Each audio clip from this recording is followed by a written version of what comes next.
Урматтуу кызматкерлер, урматтуу ветерандар, мен ушуну айтып, белгилеп айтып өтүшүм керек. Акыркы маалдарда биздин мамлекетибизде мына кечээки эле болуп аткан окуяларды айтайын. Кечээ ошол мамлекеттеги канча жолу мен өзүм жеке улуттук коопсуздук мамлекет комитетинин башчысы катары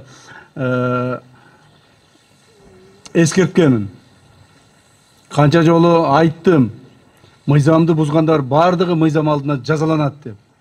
Ошого карабастан, мына кечээки эле болгон окуяда криминалитет башын көтөрүп, улуттук коопсуздук мамлекеттик комитетинин жүргүзүп аткан атайын операцияларына каршы чыгып, ошол биздин кызматкерлерге ок атып, кол көтөргөндүгү боюнча өзүңүздөр жакшы маалыматты билесиздер. Ошонун эсебинен бүгүнкү күндө мамлекетибиздеги ошол коомубузду ушул убакка чейин ар түрдүү маселелер менен кармап жүргөн мыйзамдагы ууру жок кылынды. Муну мен айтып коюшум керек, урматтуу кызматкерлер. Мындан ары да ошондой болот. Мен ушул жерде официалдуу түрдө ар бир ошол кечээки криминалдык авторитеттин тегерегиндеги ар бир адамга айтып коеюн. Эгерде кимдир бирөө кайсыл бир маселе боюнча мыйзамды бузуу аракетин жасаса, кимдир бирөө мыйзамды бузуу аракетинин негизинде кандайдыр бир аракеттерге аракет кылам дей турган болсо, мыйзамдын чегинде жазасын алат. Жазасын алгандагы өтө каттуу жазасын алат. Бир криминал башын көтөрө турган болсо, биз башын кыя чабабыз. Муну мен ачык айтып коеюн. Ошондуктан дагы бир жолу эскертемин.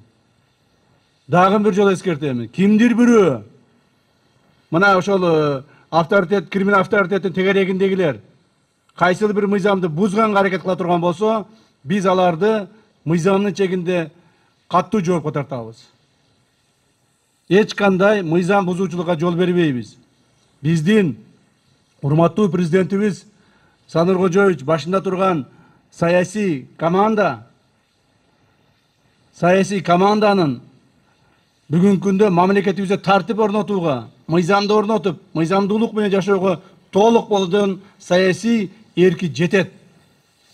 Жана биз муну аткарабыз.